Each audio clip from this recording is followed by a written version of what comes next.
They gathered in the village square to watch her marry the poorest man they could find.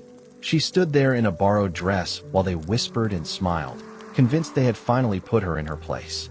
The man beside her wore torn sandals and a shirt faded from too many washes. Everyone knew his name, Musa, the man with nothing. What they didn't know was that this marriage, arranged as punishment, would become the greatest reversal anyone in that village had ever witnessed. Because sometimes the people you underestimate are exactly the ones who hold all the power. This is the story of a woman who was given to a man as an insult, only to discover he had been hiding something that would change both their lives forever. Before we go any further, let us know in the comments where you're watching from. We'd love to hear from you. And if you're new here, click on the subscribe button so you never miss any of our upcoming videos. Her name was Amina. She was 26 years old, an orphan who had been raised by her aunt and uncle after her parents died in a car accident when she was 11. Her aunt, a woman named Fatima, had taken her in not out of love but out of obligation. In their small community outside of Detroit, family was supposed to take care of family, and refusing would have brought shame. So Fatima opened her door to Amina, but she never opened her heart. From the day Amina moved into that house, she understood she was a burden. She was given the smallest room, the one that used to be storage. She woke up before everyone else to prepare breakfast. She cleaned, she cooked, she ironed clothes, she ran errands. Her cousins, Fatima's 3 daughters, treated her like a servant, ordering her around, making her redo tasks they claimed weren't good enough. Amina endured it all quietly. She finished high school while working part-time at a grocery store, saving every dollar she earned. She dreamed of going to college, of becoming a teacher, of having her own apartment where no one could make her feel small. But every time she mentioned her plans, Fatima would shake her head and say, "You need to be realistic. Who's going to help you pay for college? You think money grows on trees?" Amina learned to keep her dreams to herself.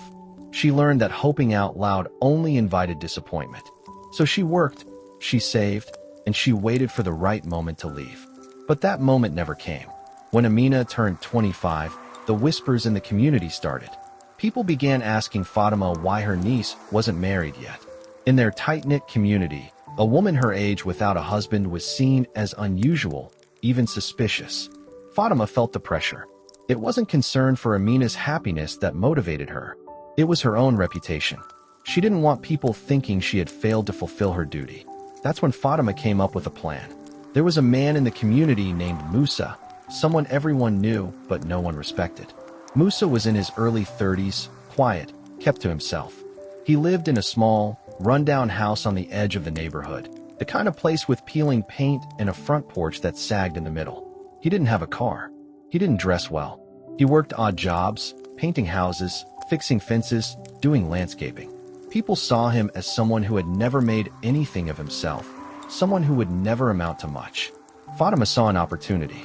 If she could marry Amina off to Musa, she would fulfill her obligation and, in her mind, put Amina in her place. It was a way of saying, "This is all you deserve." Fatima approached Musa one afternoon while he was repairing a fence in the neighborhood. She was blunt. "I have a niece who needs a husband. You need a wife. Let's make this happen." Musa looked at her for a long moment, then nodded. He didn't ask questions. He didn't negotiate. He simply agreed. Amina was told about the arrangement the next day.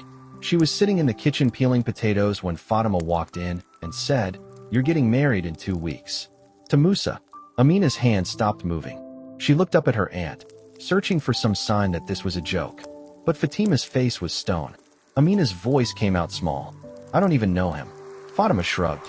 "You'll get to know him after you're married. That's how it works." Amina wanted to protest, to say she had plans, that she wasn't ready, that this wasn't fair. But she knew it wouldn't matter. In Fatima's house, Amina's voice had never mattered. So she nodded, went back to peeling potatoes, and felt something inside her go numb. The wedding took place on a Saturday afternoon in Fatima's backyard. There were maybe 20 people there, mostly neighbors who came out of curiosity. Amina wore a simple white dress that Fatima had bought from a thrift store. Musa wore a clean shirt and pants that looked too big for him. The imam performed the ceremony quickly, reading the verses, asking for their consent. Amina said yes because she didn't know what else to say. Musa said yes in a voice so quiet she almost didn't hear it. After the ceremony, People stood around eating the food Fatima had prepared, talking in low voices. Amina could hear them. Poor girl. He'll never be able to take care of her. What was Fatima thinking? Amina felt humiliation burn through her chest, but she kept her face calm. She had learned long ago how to hide what she was feeling. Musa stood beside her, not saying much, occasionally nodding when someone spoke to him. When the gathering ended, Musa told Amina to get her things. She packed the few belongings she had into 2 garbage bags: clothes, shoes, a few books, a photo of her parents. Fatima didn't help her. She just watched from the doorway as Amina carried her bags to Musa's beat-up truck. As they drove away, Amina looked back at the house where she had spent the last 15 years. She didn't feel sad. She felt nothing. Musa's house was worse than she had imagined. The floors creaked. The walls had cracks. The furniture looked like it had been picked up off the side of the road. There was 1 bedroom, a tiny kitchen, and a bathroom with a shower that dripped constantly. Amina set her bags down in the corner of the bedroom and stood there, trying not to cry. Musa stood in the doorway watching her. Finally, he spoke. I know this isn't what you wanted. Amina turned to look at him. His face was calm, no anger, no bitterness, just steady. She didn't know what to say. He continued. You don't have to be afraid of me. I'm not going to hurt you. I'm not going to force you to do anything. You can have the bedroom. I'll sleep on the couch. Amina blinked, surprised. He nodded once, then left the room, closing the door behind him. She sat on the edge of the bed and let the tears come, quiet and heavy. She cried for the life she thought she would have, for the dreams that felt further away than ever, for the loneliness that had followed her from Fatima's house to this one. But even as she cried, a small part of her noticed something. Musa's voice had been kind. In the days that followed, Amina tried to adjust to her new reality. She cleaned the house, cooked simple meals, and tried to make the space feel a little less depressing. Musa left early every morning for work and came home late in the evening. He didn't talk much, but he was never unkind. He thanked her for the meals. He asked if she needed anything. He never raised his voice. Amina began to notice things about him that didn't quite add up. Despite living in a rundown house and wearing old clothes, Musa never seemed stressed about money. He paid the bills on time. He bought groceries without hesitation. Once, when the refrigerator broke, he replaced it the next day without complaint. Amina wondered how he could afford these things on the income from odd jobs, but she didn't ask. She figured maybe he was just good at managing money. One evening, about a month into their marriage, Amina was cleaning the bedroom when she found a folder tucked under the mattress. She hesitated, knowing she shouldn't snoop, but curiosity got the better of her. She opened it and found documents inside. Property deeds, bank statements, business licenses. Her hands started shaking as she flipped through the pages. Musa didn't just own the house they were living in. He owned several properties. He had multiple bank accounts with balances that made her dizzy. He was listed as the owner of a construction company she had never heard him mention. Amina sat on the floor, staring at the papers, trying to make sense of what she was seeing. This man, the one everyone in the community pitied, the one her aunt had chosen as punishment, was wealthy. Not just comfortable, wealthy. She heard the front door open. Musa was home. She quickly put the folder back where she found it and stood up, her heart pounding. That night at dinner, she couldn't stop looking at him, trying to reconcile the man sitting across from her with the documents she had seen. Musa noticed. He set down his fork and looked at her. You found the folder. It wasn't a question. Amina nodded, her throat tight. Musa sighed and leaned back in his chair. I figured you would eventually. He was quiet for a moment. Then he started talking. He told her that he used to live very differently. He had built a successful construction business from the ground up, worked 16-hour days, made smart investments, became wealthy by his late 20s.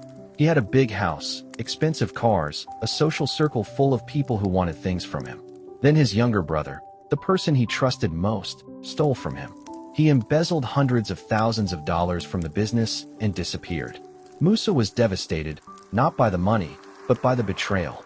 He realized that the people around him, the ones he thought were friends, didn't actually care about him. They cared about what he could give them. So he made a decision. He sold the big house, got rid of the cars, and bought this small house on the edge of the neighborhood. He kept his business running, but he put managers in place and stepped back. He started doing odd jobs, not because he needed the money, but because he wanted to see how people would treat him when they thought he had nothing. And what he discovered confirmed everything he suspected. People who used to smile at him ignored him. People who used to ask for his advice now looked down on him. He became invisible, and in a strange way, he found peace in that. When Fatima approached him about marrying Amina, he knew exactly what she was doing. She thought she was offloading a burden onto a man who had no options. But Musa saw something different. He saw a woman who had been underestimated and undervalued, just like him. He agreed to the marriage not because he needed a wife, but because he thought maybe he could offer her something better than what she had. Amina sat there, stunned. She didn't know what to say. Musa looked at her, his expression serious. I didn't tell you because I wanted you to see who I am, not what I have. And I wanted to see who you are. You could have been angry. You could have treated me the way your aunt did. But you didn't. You've been kind. And that matters more to me than anything. Amina felt tears sting her eyes. For the first time in a long time, she felt seen. Not as a burden or a charity case, but as a person. She whispered, "Why did you live like this? Why hide?" Musa smiled faintly. Because the truth always comes out eventually. And when it does, you know exactly who people really are. Over the next few months, Amina and Musa's relationship changed. It started as a partnership born out of circumstance, but slowly it became something more. They talked late into the night, sharing stories about their lives, their disappointments, their hopes. Musa encouraged Amina to go back to school, and when she hesitated because of the cost, he told her money wasn't an issue. He enrolled her in a community college, and she started taking classes to become a teacher. For the first time in years, Amina felt like her life had direction. She felt like she mattered. Meanwhile, people in the community continued to pity her. They would see her at the grocery store and shake their heads. Poor thing, married to that man. She deserves better. Amina stopped explaining. She stopped caring what they thought. She knew something they didn't. 6 months into their marriage, Musa decided it was time to stop hiding.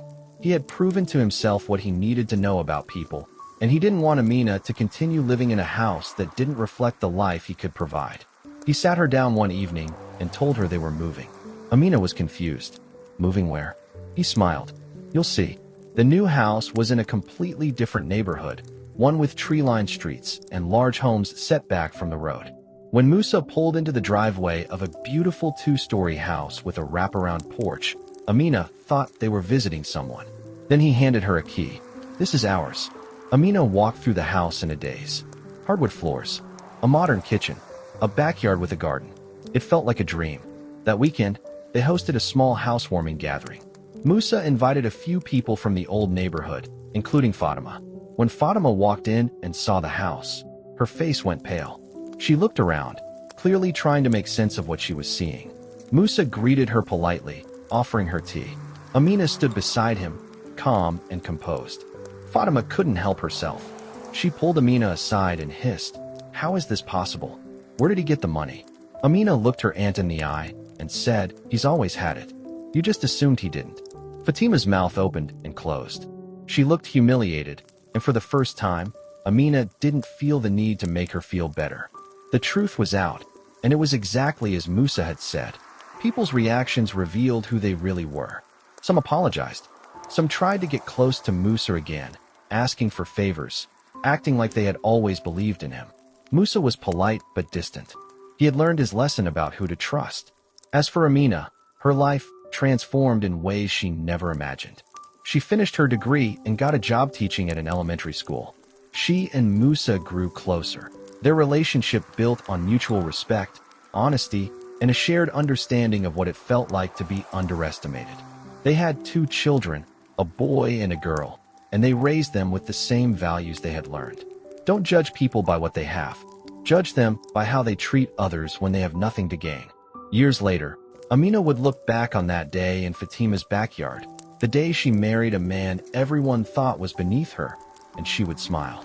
Because that day, which was supposed to be her punishment, became the beginning of the best chapter of her life. So here's what I want to ask you. Have you ever been underestimated? Have you ever judged someone based on what you could see, only to discover there was so much more beneath the surface? And if you were Musa, would you have revealed the truth sooner, or would you have waited to see who people really were? Let me know in the comments. I want to hear your thoughts on this. And if this story made you feel something, if it reminded you that people are never just what they appear to be, hit that subscribe button. because we're going to keep telling stories like this, stories that challenge the way we see the world and the people in it. Next time, I'm going to tell you about a woman who walked away from $1 million inheritance because of one sentence in her father's will. What that sentence said changed everything. You won't want to miss it. Thanks for watching, and remember, the people you overlook today might be the ones who surprise you tomorrow.